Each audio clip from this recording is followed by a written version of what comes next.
Home is a shared vision, as this August, the highly anticipated Zimbabwe Diaspora Week 2026 by the Zimbabwe Achievers Awards took center stage.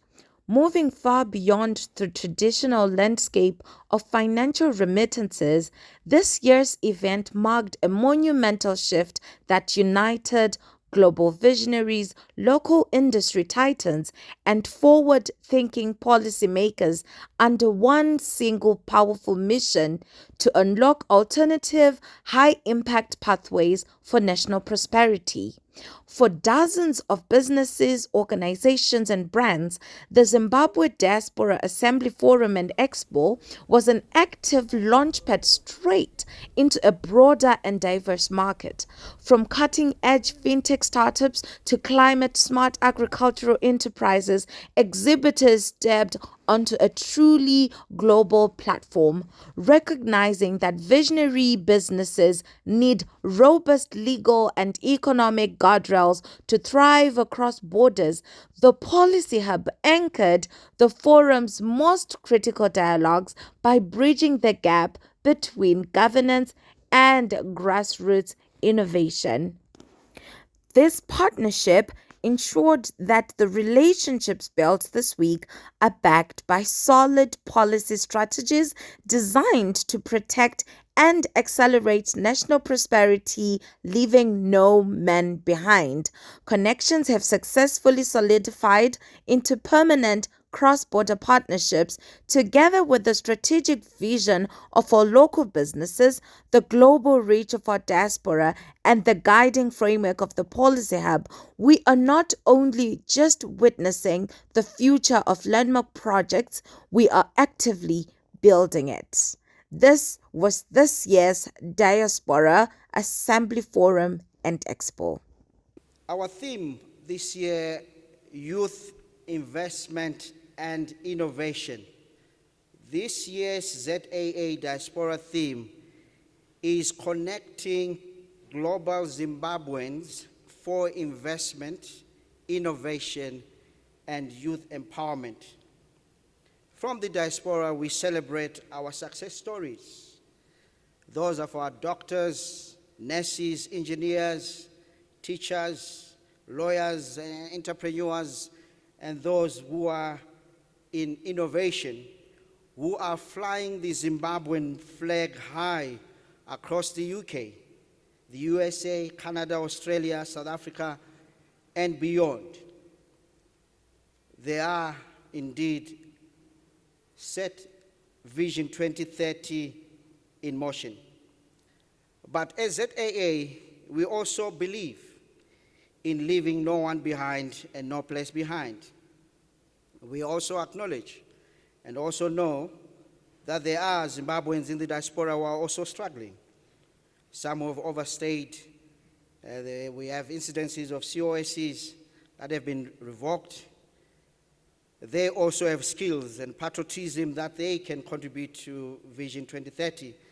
We are also recognizant of the events that happened in South Africa, some of our Zimbabweans there. We must find ways to empower them. And we want to thank His Excellency, the President, in improving and supporting some of our Zimbabweans who were affected in South Africa. I hereby make a call to action as a diasporan. The door is open. The President has said, Nika inovakwa nevenevayo ilizwe liyakhiwa ngabanikazi balo. Let us take advantage of this open door policy to participate fully in both building of Zimbabwe and our nation, whether through skills investments, transfers, mentorship of our youth, investment in different sectors in line with NDS2 and Vision 2030 and upper middle class economy. Let us work together. Let us build. Let us not be bystanders. Let us be investors and not spectators. Today, as we celebrate, as we network, let us take this opportunity to remember that we are Zimbabweans and we can make it together as Zimbabweans. May God bless Zimbabwe. May God bless our president and our leaders. May God bless our diasporan community. I thank you. This gathering stands as a testament to our collective commitment to national development and to strengthening the enduring bonds between Zimbabwe and this global community. Allow me at this point to convey warm greetings on behalf of the government of Zimbabwe and to commend the diaspora community for its continued resilience, patriotism, and unwavering contribution to the socio-economic transformation of our country. Your efforts across continents, industries, and professions truly embody our national ethos. Nyika inovakwa nevene vayo. A nation is built by its own people. Distinguished guests, the Zimbabwe diaspora remains a vital pillar in our national development matrix.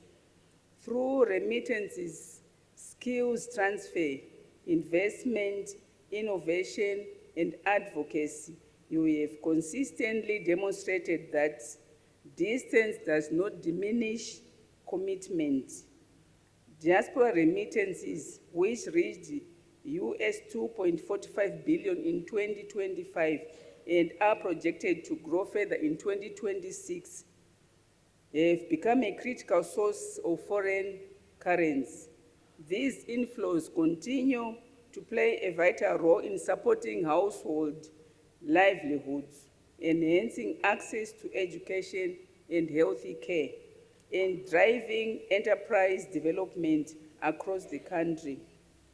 Beyond these financial contributions, the knowledge, expertise, and global networks you possess represents a strategic asset that Zimbabwe continues to harness in line with the Ministry of Foreign Affairs and International Trade Strategic Plan, which prioritizes economic diplomacy, diaspora engagement, and national image building under the leadership of His Excellency President Emanos Dambudzo Mnangagwa. The Second Republic has placed diaspora engagement at the center of its development agenda.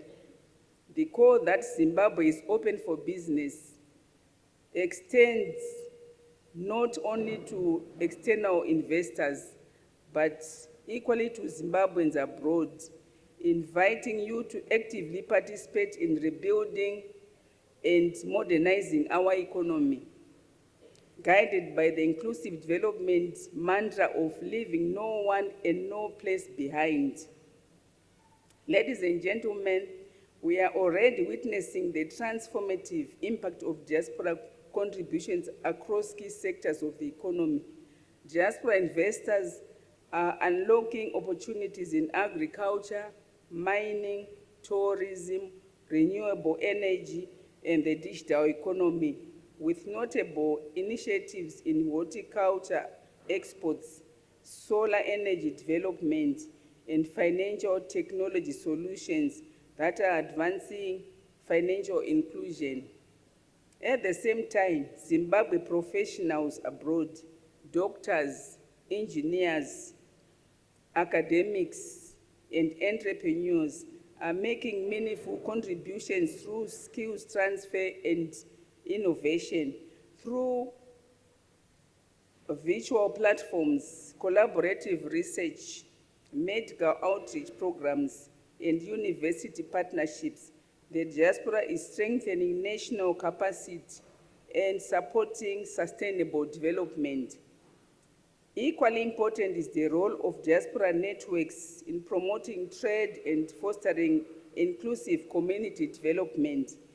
By connecting local producers to international markets, promoting Zimbabwean brands, and supporting export growth, the diaspora is enhancing the country's global competitiveness. Furthermore, investments in community-based initiatives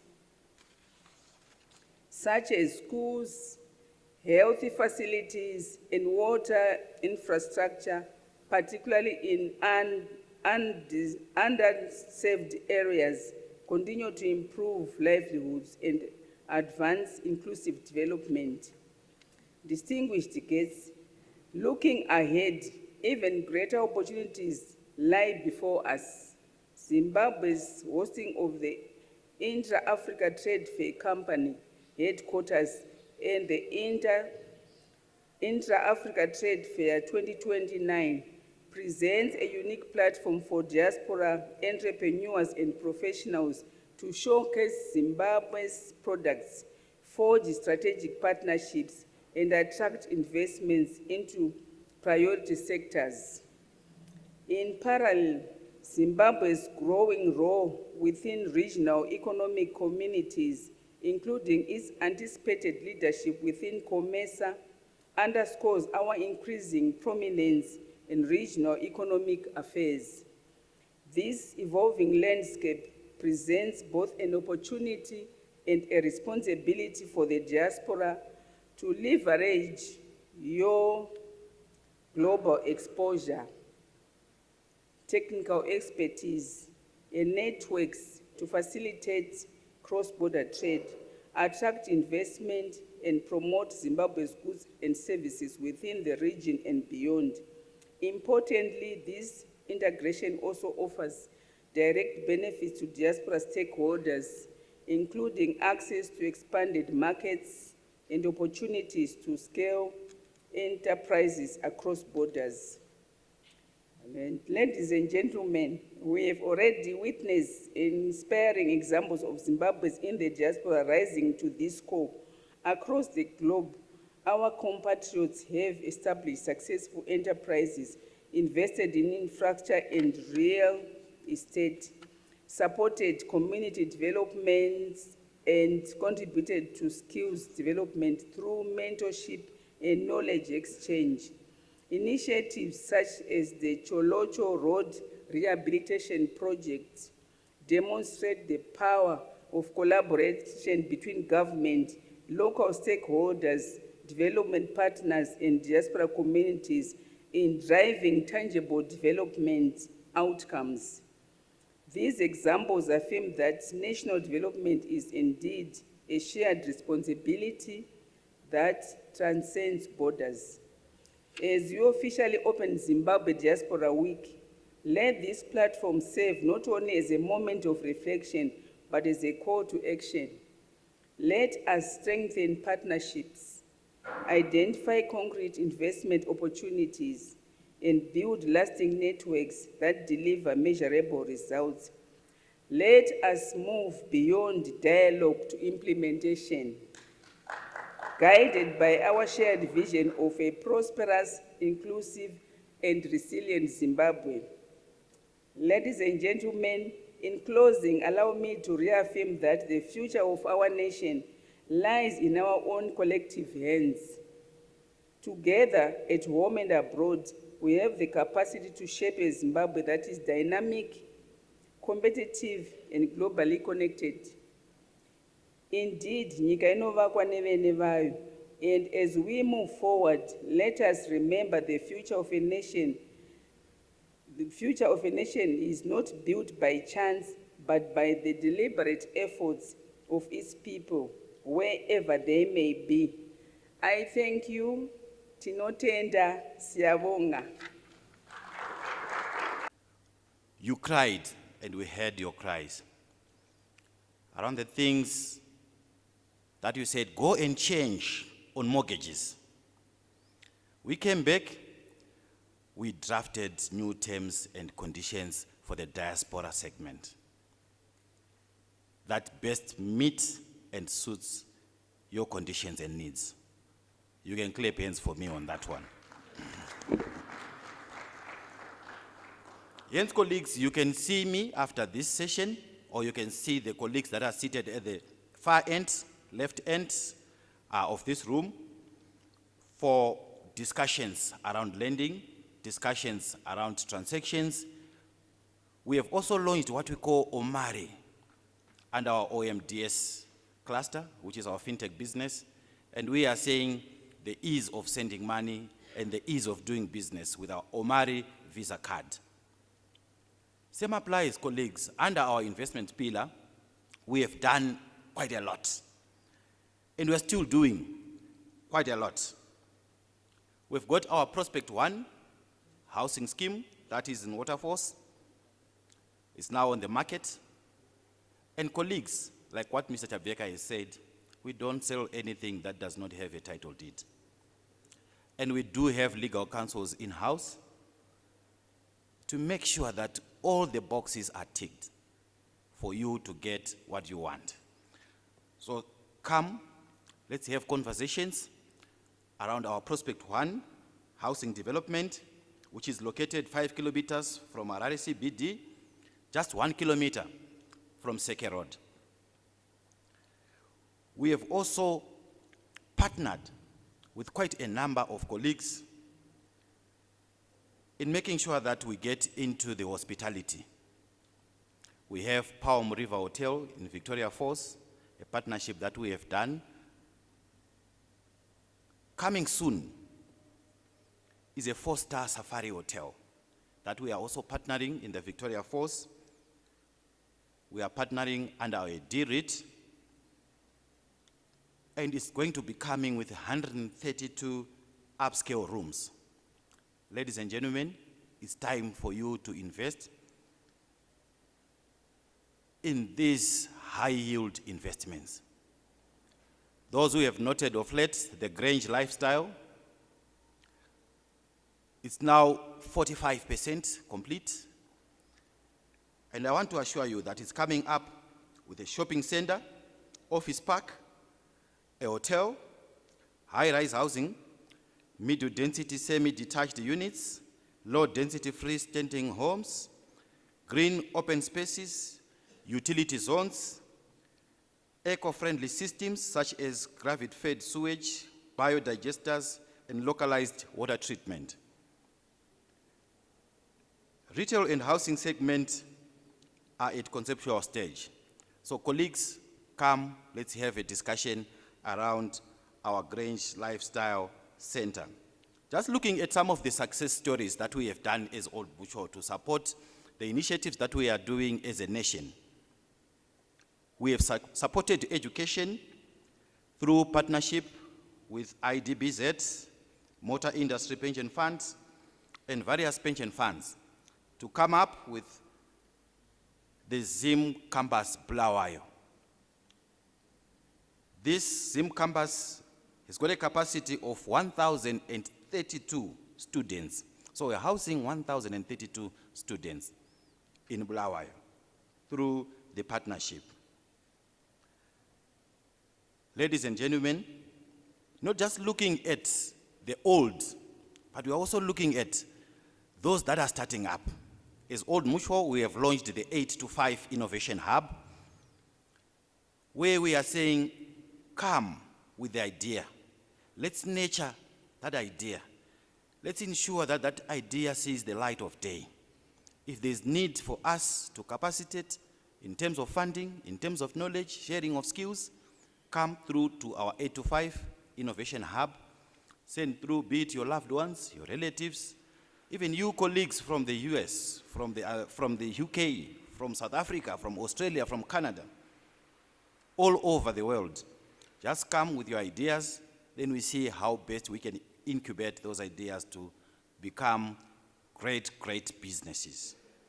You can also have discussions with us around that. Mr. Patel spoke about the environment and greening our footprint. And as Old Mutual, we want to assure you that we have got a 648 kilowatts,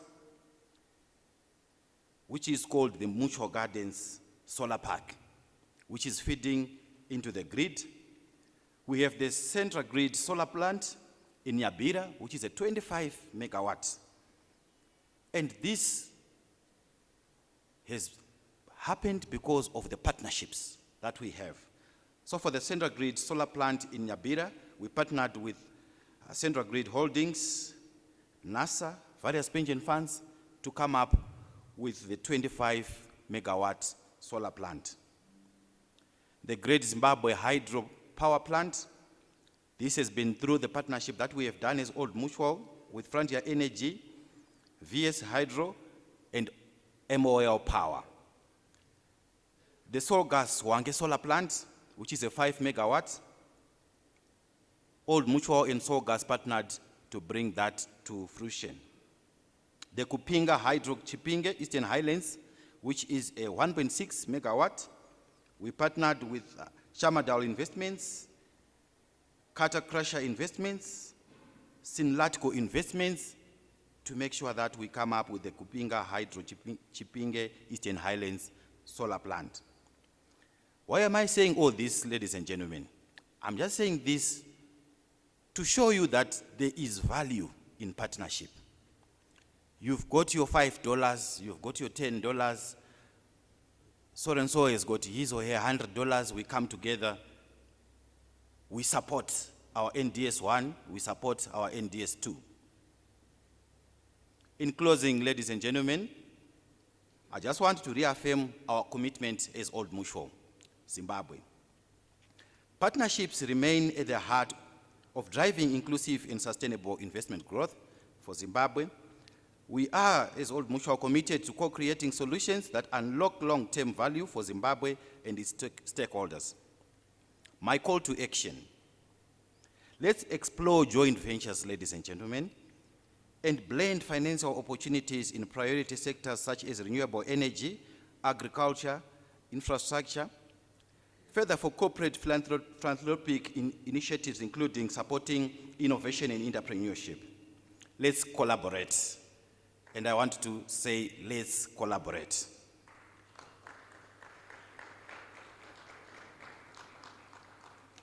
Engage with public-private partnerships, financial institutions, and pension funds to apply impact. And lastly, let's innovate together. I thank you.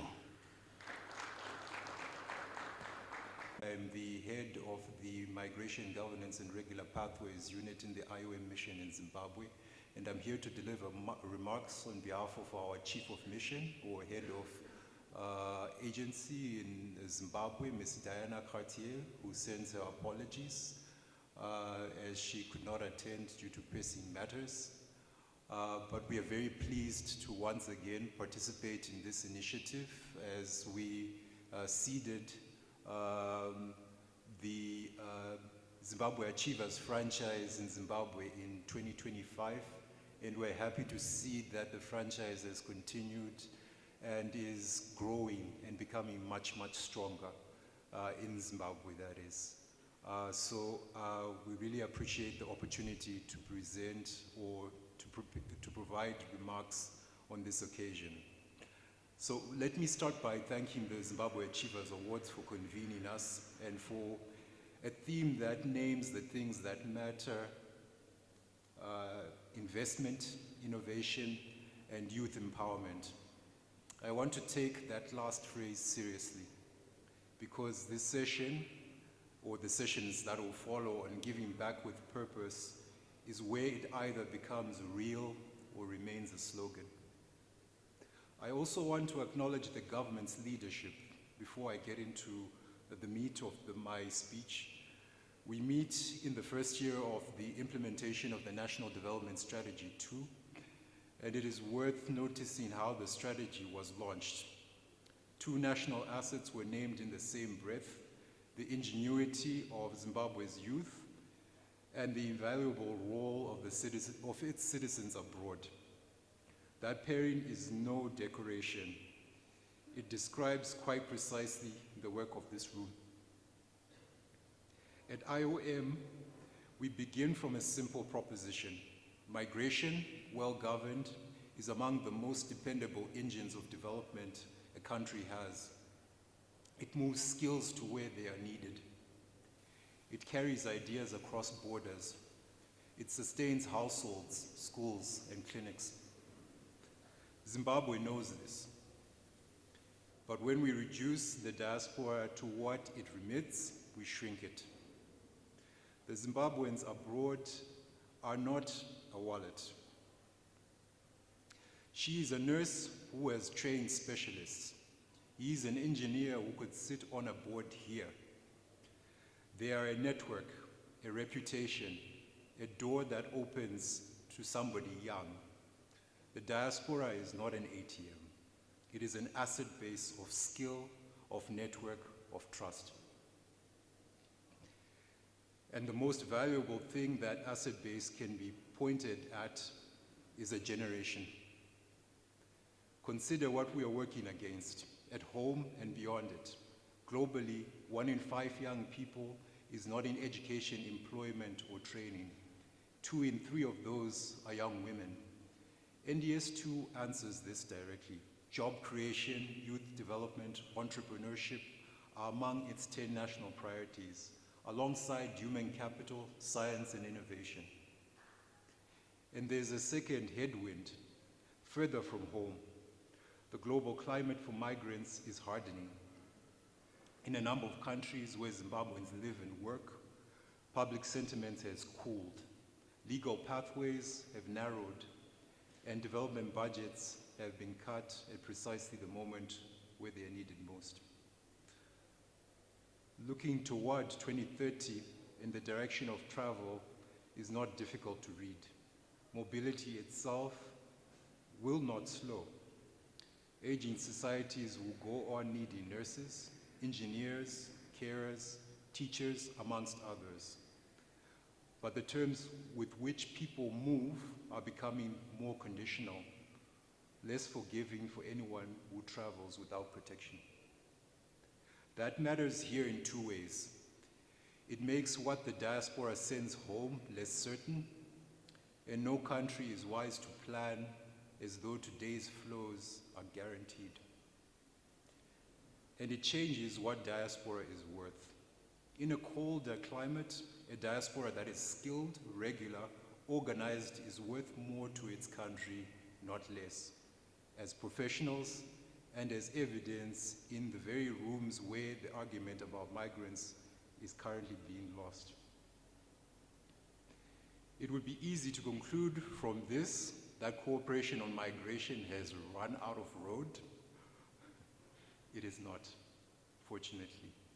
In May, member states from around the world, including Zimbabwe, met in New York for the second International Migration Review Forum, a 4-year stocktake on the Global Compact for Safe, Orderly and Regular Migration, the only internationally defined framework on managing migration well. And they adopted a progress declaration by consensus. In spite of this climate, that consensus was itself an achievement. Representing the Minister. And what was agreed speaks directly to this room, expanding legal pathways or regular pathways for migration, fair recruitment, decent work, legal identity, and creating conditions for migrants and diasporas to contribute fully to sustainable development. Zimbabwe is party to that consensus. What remains is to make it mean something in Bulawayo and in Beitbridge, not only in New York. Global frameworks do not deliver themselves, communities do. Diaspora philanthropy can sit politely alongside all of this, or we can also serve it. I'm here to argue for the latter. Which brings me to the distinction this coming session will likely be about. Charity meets a need, strategic philanthropy removes it. 3 things separate them. The first is local ownership, which is also, in the language of the NDS2, devolution. The most durable diaspora initiatives are not designed abroad, but delivered here. They are designed here with the community and resourced from abroad.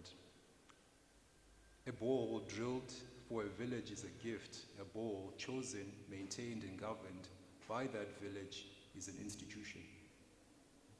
The second is giving skills, not only funds.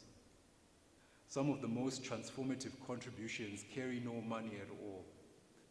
For instance, a surgeon who returns for 6 weeks and leaves a trained team behind, a founder who mentors 10 young entrepreneurs, a teacher who helps to rewrite a curriculum or strengthen it.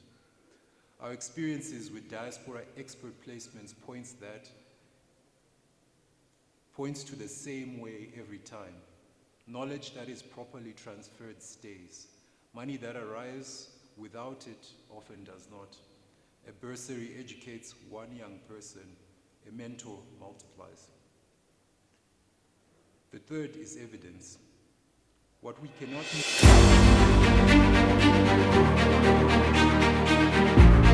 My name is Mike Tashaya. I'm the head of developments for SIF Properties Zimbabwe.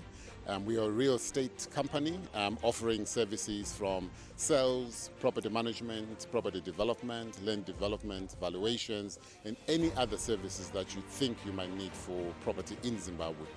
We are headquartered in South Africa, but we cover the whole region of SADC. And we are very, very excited to be exhibiting today during Diaspora Week and this conference.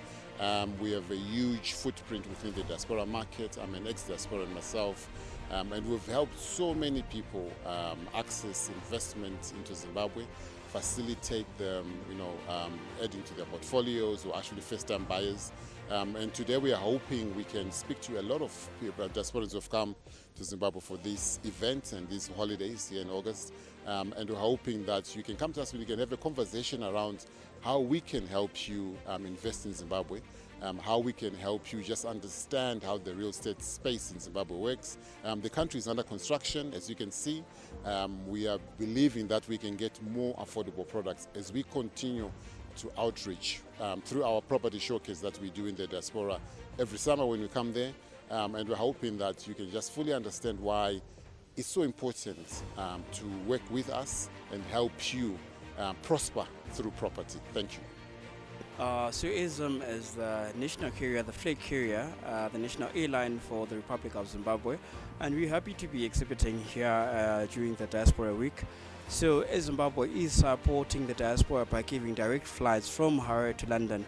After a period of 14 years, we are back in the market giving direct access between Harare and London in just under 10 hours. So this is not just only speaking to the passengers, we're speaking to our cargo, we're speaking to our trade, we're speaking to our tourism.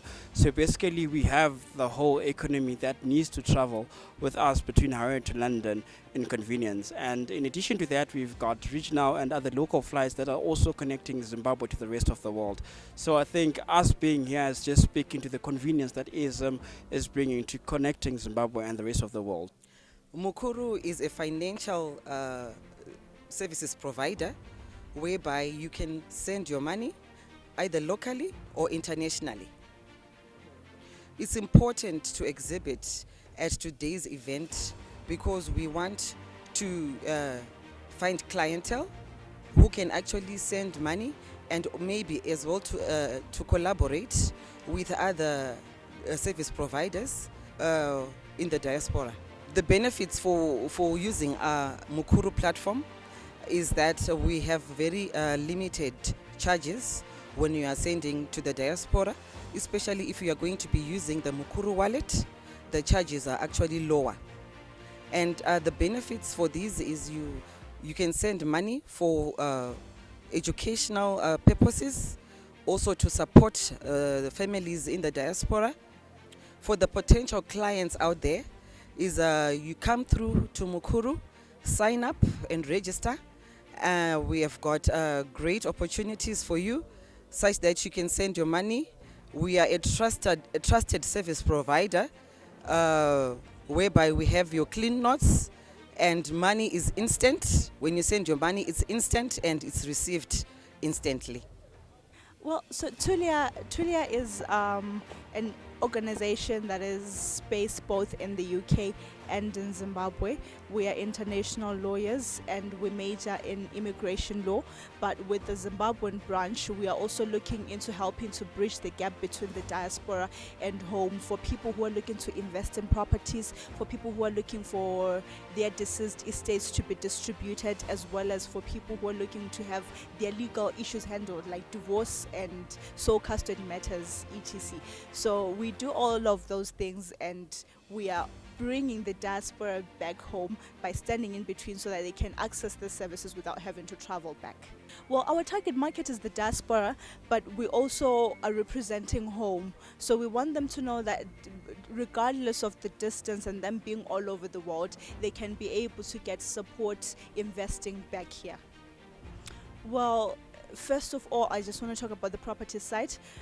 For example, if you have people that are in the diaspora and they're looking to buy properties or to develop their pieces of land, that on its own is development. We know that there is a lot of funds that come from the diaspora into Zimbabwe through relatives and etc. But we help to do that in a secure way. So by that, we are naturally developing the land ecosystem of Zimbabwe and the land part, and just having properties that are properly done. Yeah. Thank you very much. Yes, I'm good.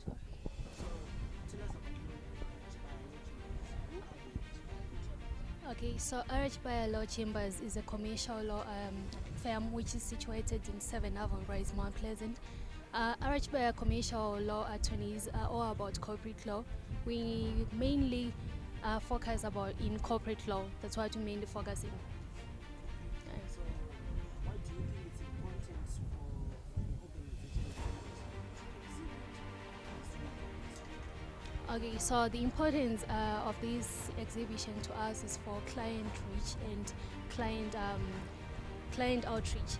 So mainly, the main reason why we are here is that we want to make sure that our commercial company is well known and that clients can outreach to us, especially here. It's a business thing. Most clients are into corporate things that we mainly focus in. So if you need help in any way, whether it is corporate issues, mining, investment, or anything, as RH Law Chambers, we got you covered. So, how is your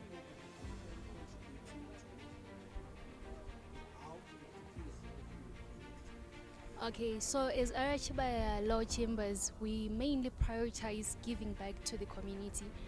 There are instances where we usually go for outreach programs and we also contribute. We also make donations to those outreach programs. As for the communities, we are also into development of properties and development of maybe if it is roads, or we also provide for kids, students who are in universities, primary and also high school. We also make sure that they get whether it is stationary or support or it is moral support. As RH Law Chambers, we make sure that we give back to the community.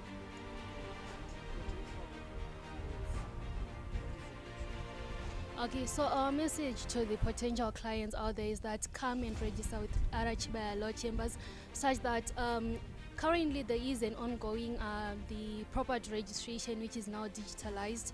You should come and register with us as RH Law Chambers, and you should also make sure that you have a lawyer in cases where, or in instances where you face challenges. You should have a lawyer which should guide you.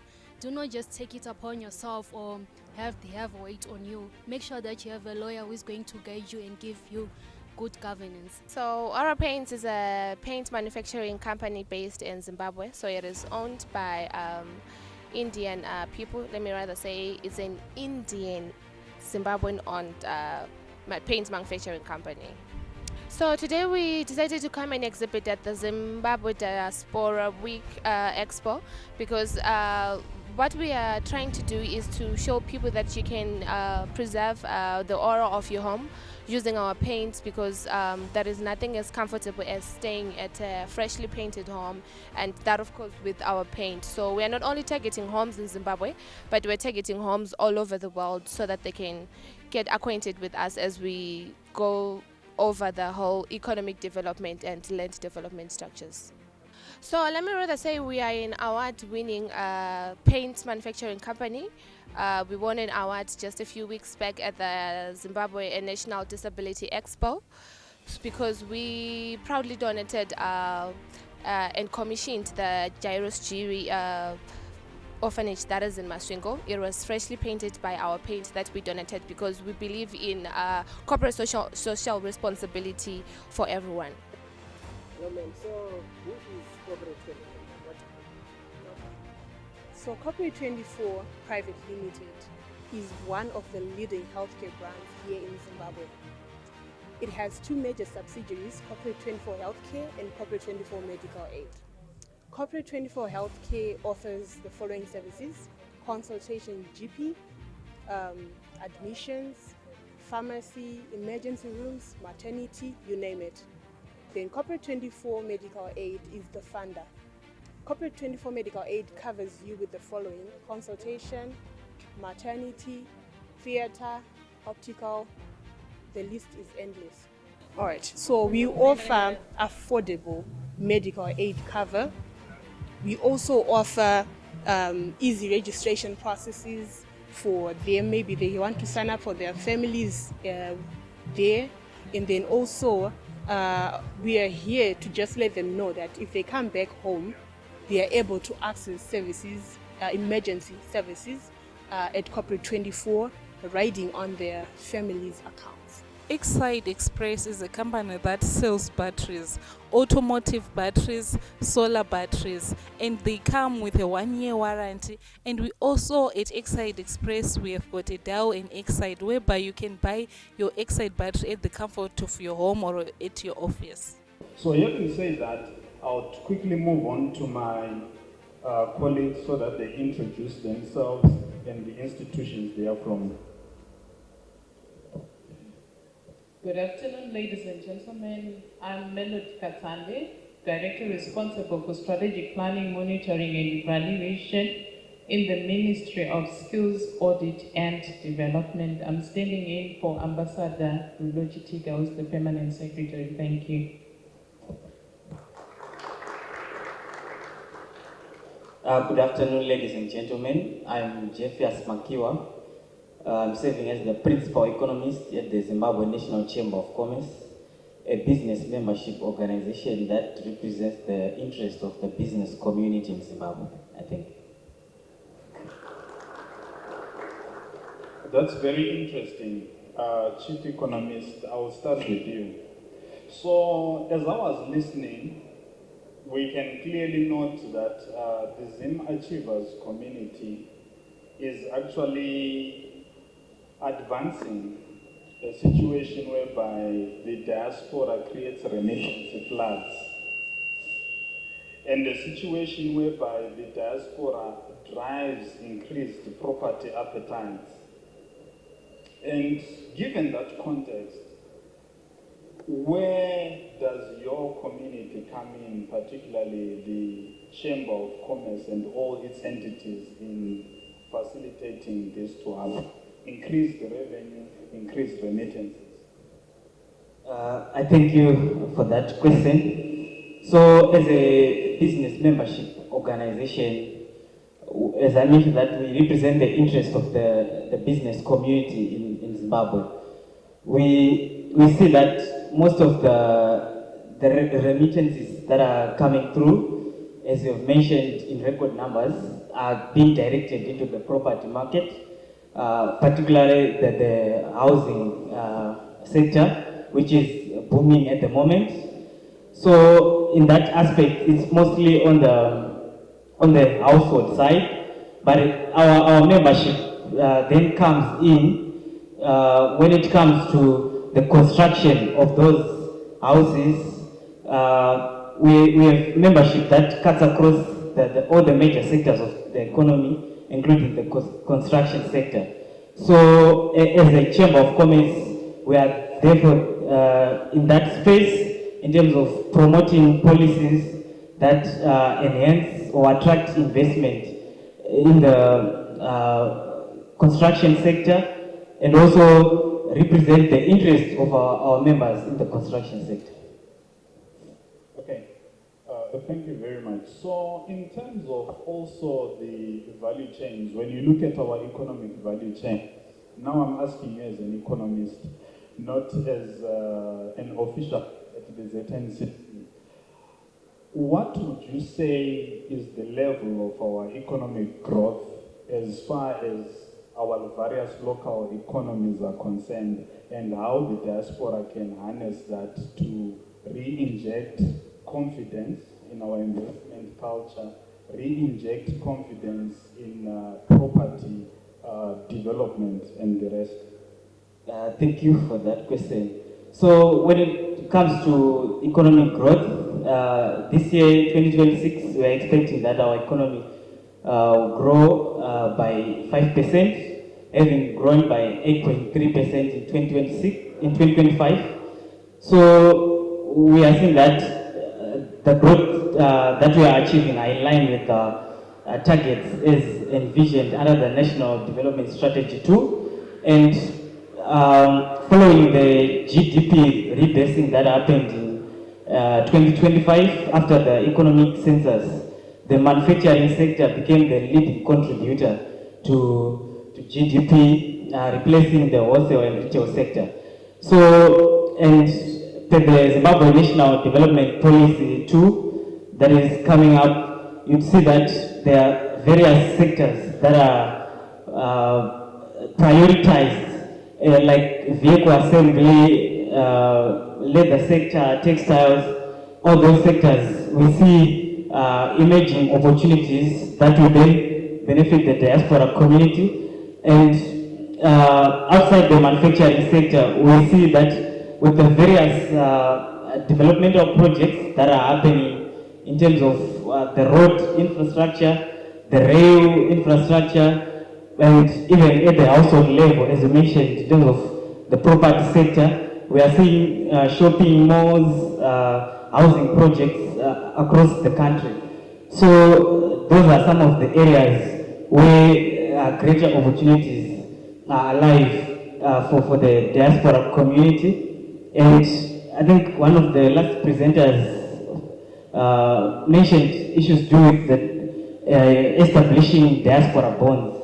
So those diaspora bonds will be very critical in channeling those remittances into the property market, into the infrastructure sector. Okay, very interesting submissions. I hope at some point we can engage you for doing a publication around the NBS2. As part of the work that we are doing with the policy hub, there is some issues that we want to put across in writing, and I think those insights will be very good and very welcome. Madam, greetings. Greetings to you too. So, you belong to a ministry that is playing a very pivotal role in terms of capturing the skills that the country has. And last year, mid-year, your then minister, Professor Mavima, introduced a policy document and a framework which was responsible for looking at the sectorial skills audit. Would you mind running us through about the exact details which it entails and how it will improve the human capital of our country? Okay, thank you very much, facilitator, for your question. Just to highlight that Ministry of Skills is still a new ministry which was established in 2023, which is mandated to look at, to coordinate the national skills database for all the skills and ecosystems that we have within the country. So to date, as highlighted by our former minister, we looked at sectorial skills audits, but the main one that was launched was looking at the agricultural skills, where in the agricultural sector. In this agricultural sector, we wanted mainly to look at the producing of evidence-based reports that will guide the workforce in the agricultural sector, and also have curriculum reforms and investment decision in that particular sector. But we are not basically limiting ourselves to the agricultural sector. We are also moving into the mining. We are also moving into even in the education sector.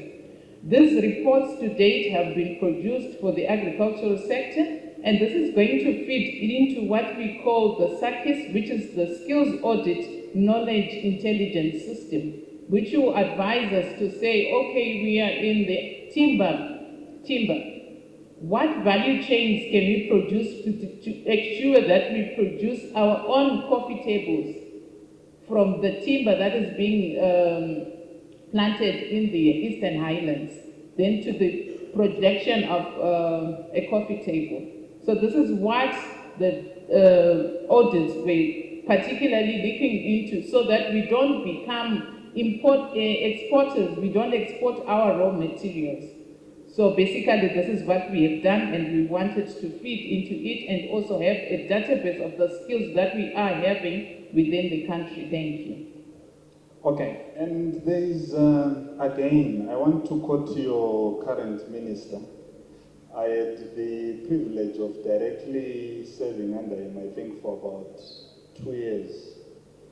And his transition into the skills ministry, he has presented a very interesting discourse where he has indicated that the import influx of a country reflects that particular country's skills deficit.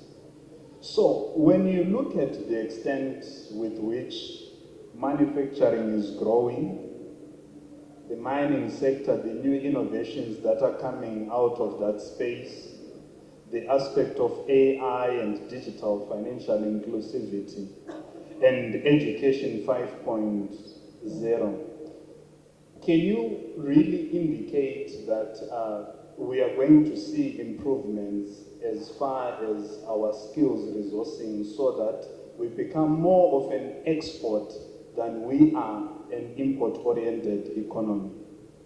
Yes, we are going to change from an import to an export-oriented. Why? Because as a ministry, we are now in the process of drafting what we call the National Skills Development Policy. So there are a number of thematic areas, and we're going to be doing it as a whole-of-government approach. So in that National Skills Development Policy, that's when we're going to be addressing all the necessary skills that are required within each particular sector, so that we ensure that we become what we have to be and be the manufacturers, and also reduce the import bill of our country. Thank you.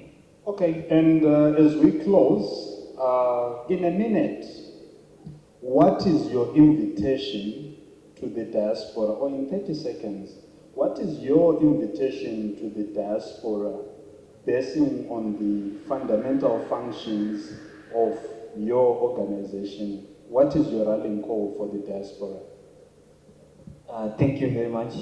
So, as a Chamber of Commerce, we are not really confined to Zimbabwe alone. We also involved a lot in terms of the international market, as we are also into trade and investment promotion.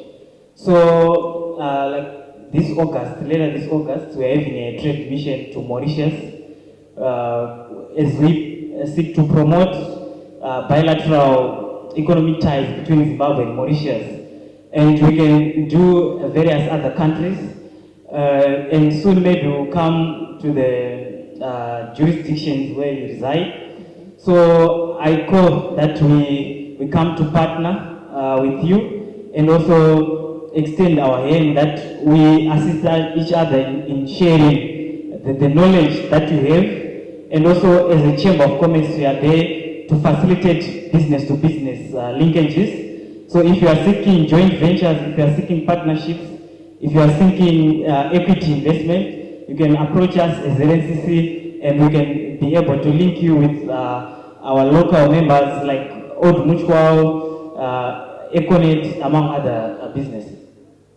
So So I think Zim Achievers Executive, this is an opportunity for you guys to think about an MOU. And I think after this session, I will also talk to Comrade Ngaga and see how these synergies can be developed. I think it's important, and I think it's a resolution that should come out of this room very clear. And also there are other entities in the room, we have got companies and all of that. Let's see if these synergies of taking that initiative can also happen. Madam, your words to someone who is following us from Kai, from Pelandaba, from Cholocho, about the Ministry of Skills, Audit and Development. Your parting shots. Okay, my parting shots will be, we want to harness all the skills that each and everyone has. We would not want to leave anyone and even no place behind.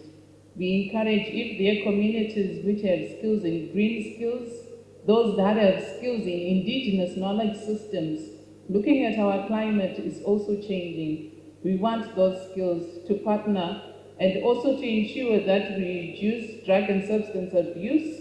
We need to build the necessary skills. So it's important for us to work hand in glove and also visit the Ministry of Skills to share ideas as well as partnerships. I know we recently did a biogas digester in Caesar district. This was one of a part of our initiatives to reduce climate change and impacting green skills knowledge to those communities. So all communities and all FT and everyone is important to us to share knowledge as well as ideas. And we also, our motto is reskilling and upskilling. So we're inviting everyone from all corners of the country. Thank you. And my parting shot is that I want to thank the Zim Achievers Executive for ensuring that this conversation happened around policy designs and investment opportunities. And it shows that in the 16 years of your existence, really you are continuing to be a progressive entity for civilian engagement as a civilian fund for the diaspora to invest back at home. And I think that is a very critical role, as it also gives a reaffirmation of how the economy is growing. Thanks, Zim Achievers. May the dream go on.